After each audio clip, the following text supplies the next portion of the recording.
birth, this next body fluid that women are selling is causing quite a stir. Mother knows best, and for Lauren Freehon, that means feeding her baby boy breast milk. Received milk from many moms.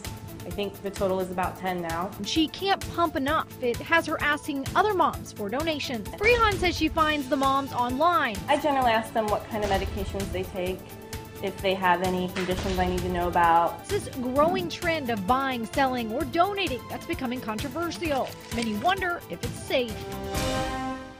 We wanted to see what you all thought about this topic. We put a Facebook poll up and asked, would you buy another woman's breast milk for your baby?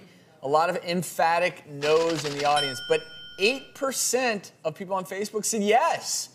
And they were willing to drink breast milk because that's better milk than any other. But 92% said, no way.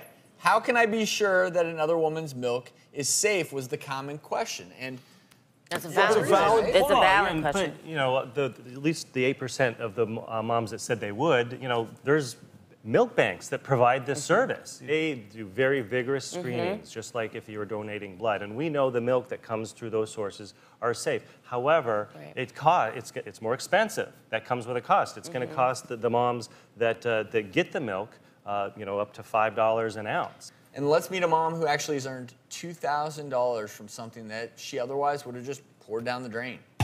My name is Veronica, and I sell my breast milk.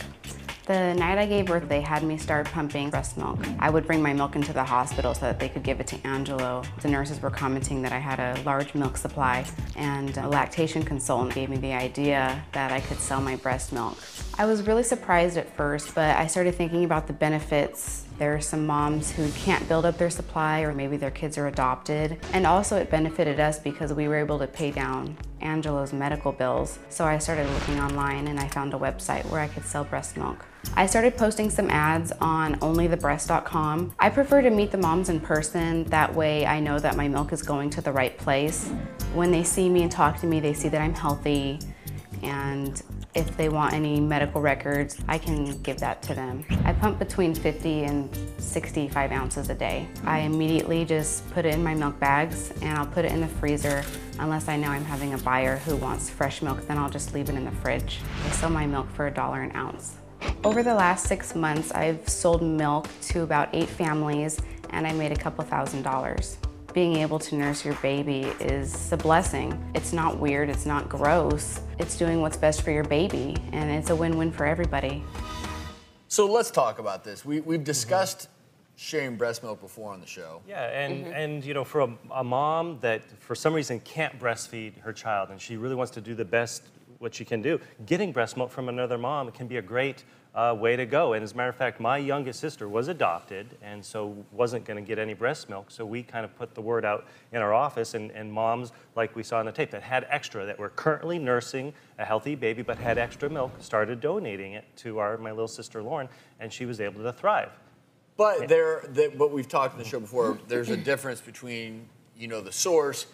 As opposed to there's an unregulated side. It's just like blood. You know, it can be safe with the proper screening. But once you bring the internet into it, and once you bring profit into it, that's when I start to worry. Private sale is not going to necessarily be safe, and that's what all mothers have to know. Even though we see breast milk is best, you at least know that the formula isn't going to have hepatitis or tuberculosis or HIV. You also know that it's not necessarily going to be cut with goat's milk or some other substance that could be very harmful. You don't know what kind of harm you could do to your child. Without knowing, and with that potential there's no reason to ever do that. There are milk banks that do screening. And so someone who wants to do something good and donate their milk for another woman, they can go to a milk bank that can be regulated. Right now, it's not regulated, and it's not screened if it's private sale. You don't know what you're getting. The thing that I would really worry about, suppose somebody's trying to do this to make money. As soon as you make this a for-profit deal, it would be so tempting, because you're going to sell this for a pretty good amount of money. What if you cut it? Just add water to it, or add some cow's milk to it that you bought at the grocery store. Then suddenly you're doubling your profits, and that would be very dangerous to give it to a baby. That's really one of the big motifs for the show today, is people are selling body parts, body fluids, and when you add the for-profit motive, you have to be careful.